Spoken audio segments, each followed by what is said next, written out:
시편 17편에서 다윗은 주변의 많은 원수들의 비난과 공격으로 인해 공경에 처했지만 주님의 공평하심과 그 놀라운 사랑을 의지하며 기도합니다. 다윗은 자신의 연약함을 눈동자와 어린 새에 비유하죠.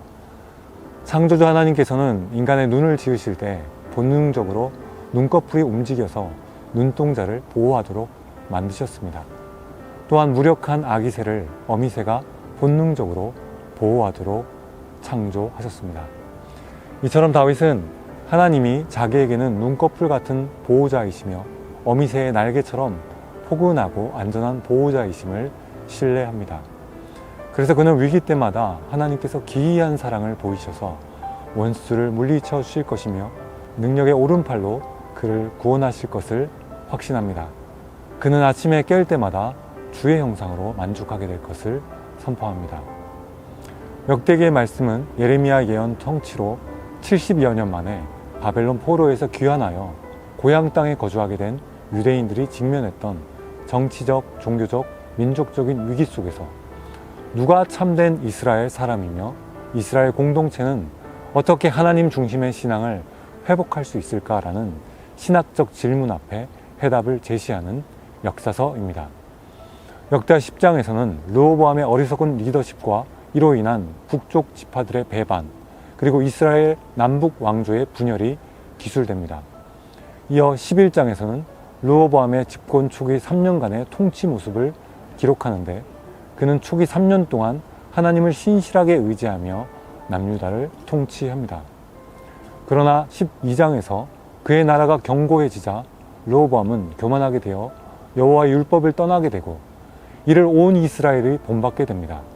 이로 인해 하나님은 애굽 왕 시삭을 통해 남유다를 경책하시는데 이때 선지자 스마야를 통해 책망의 메시지를 전합니다.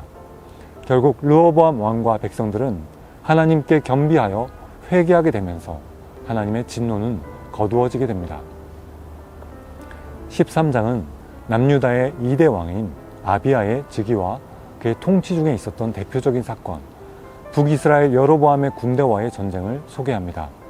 그리고 이때 하나님을 의지함으로 나아갔던 남유다의 아비야 군대는 자신들보다 병력의 수가 2배나 많은 여로보암의 군대를 물리치게 되죠.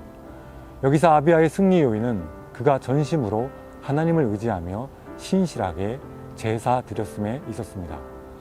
이처럼 역대하 말씀을 통해 하나님은 진노를 피해 회복으로 나아가는 길이 오직 하나님 앞에 겸비하여 주님을 찾는 길임을 나타내십니다. 또한 우리의 승리는 오직 하나님을 신뢰하며 전심으로 예배드릴 때 주어진다는 것을 말씀하십니다.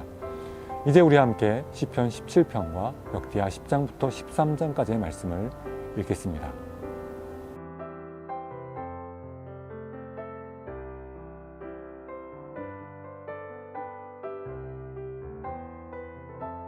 하나, 둘, 셋. 아우, 좋습니다.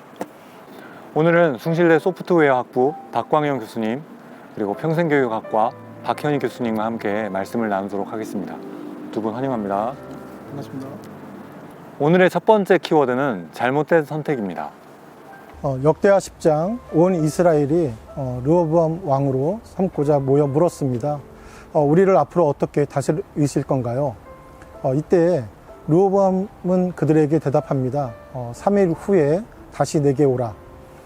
이후 르호보암은 솔로몬을 모셨던 원로들과 의논을 합니다. 원로들은 백성을 후대하여 기쁘게 하고 선한 말을 하면 그들이 영원히 왕의 종이 되리이다 라고 말합니다. 이후 르호보암은 함께 자라난 젊은 신하들과 의논하고 백성들에게 3일 후에 이야기합니다. 너희의 멍에를 더욱 무겁게 하고 정갈 채찍으로 치리라.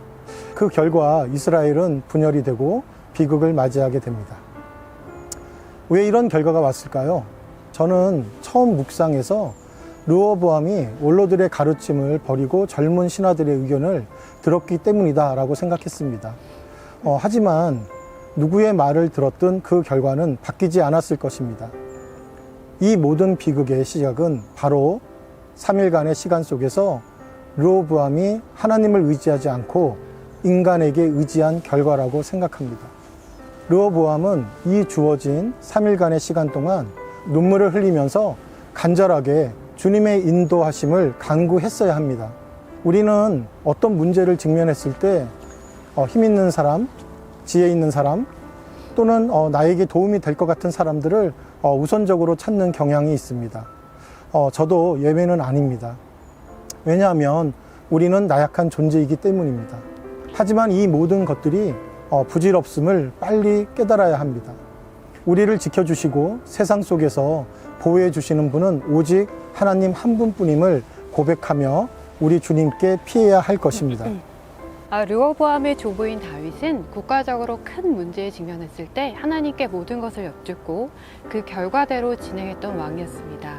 르호보암의 잘못은 나이든 신하의 현명한 답변을 거부한 것이 아니라 하나님께 무릎을 꿇지 않고 사람에게 자문을 구하고 사람에게서 해답을 찾았던 것입니다.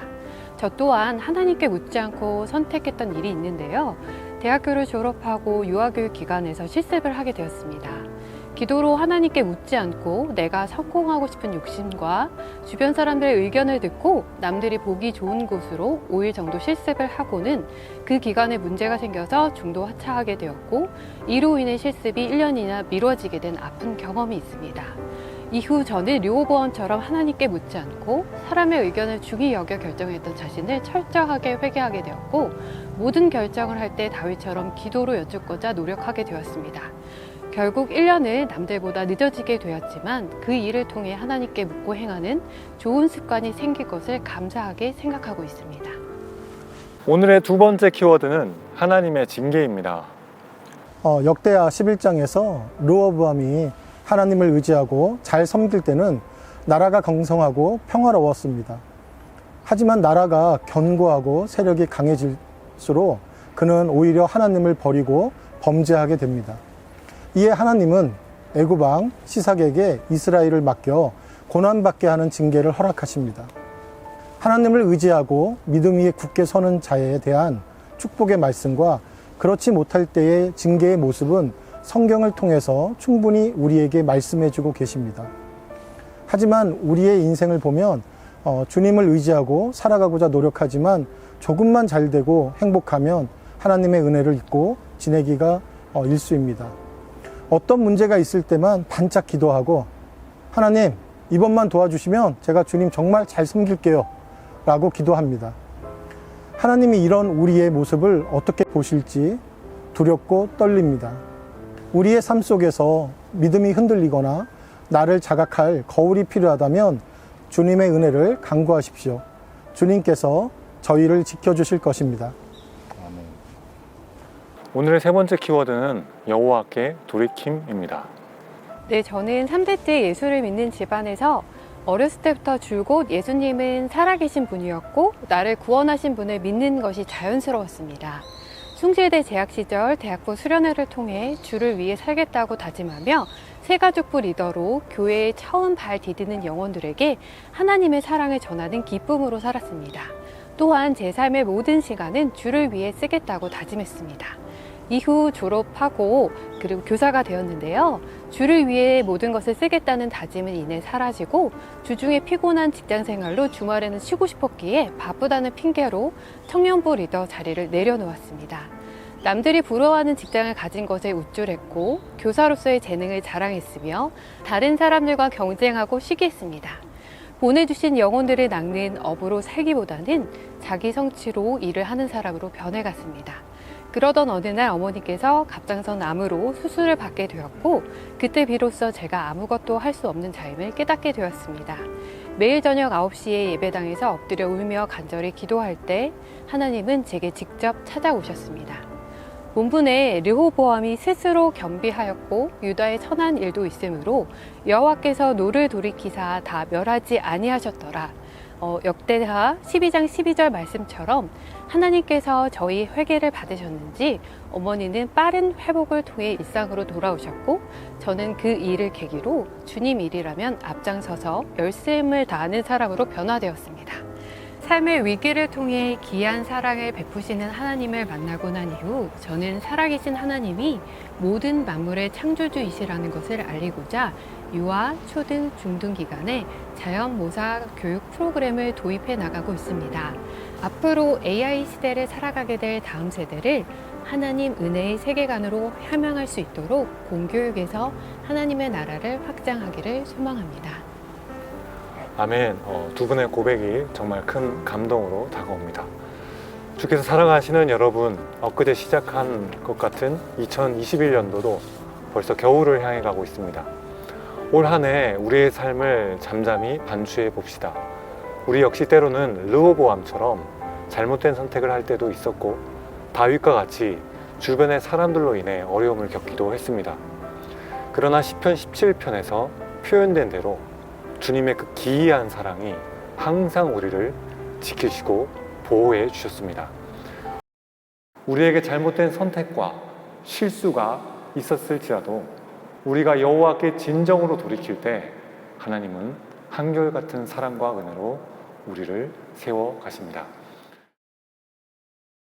남은 2021년 11월, 12월도 그 하나님만을 간절히 예배함으로 아침에 깰 때마다 주님의 그 형상으로 만족하게 되는 기쁨을 누리시면 좋겠습니다.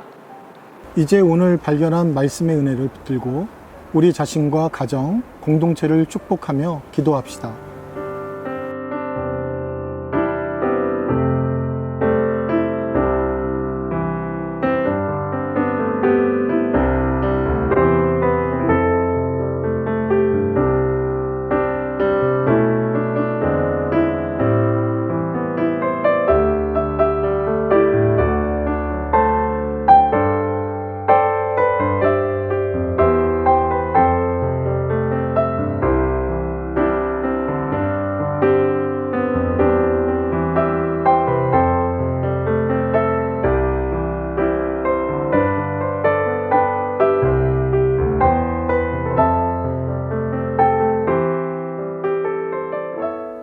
주께서는 신실하시니 여러분을 강하게 하시고 악한 자로부터 보호해 주실 것입니다. 주께서 여러분의 마음을 인도하셔서 하나님의 사랑과 그리스도의 인내에 이르게 하시기를 빕니다. 여호와는 내게 복을 주시고 너를 지키시길 원하며 여호와는 그 얼굴을 내게 비추사 은혜 베푸시길 원하며 여호와는 그 얼굴을 내게로 향하여 드사 평강 주시기를 원하노라. 아멘.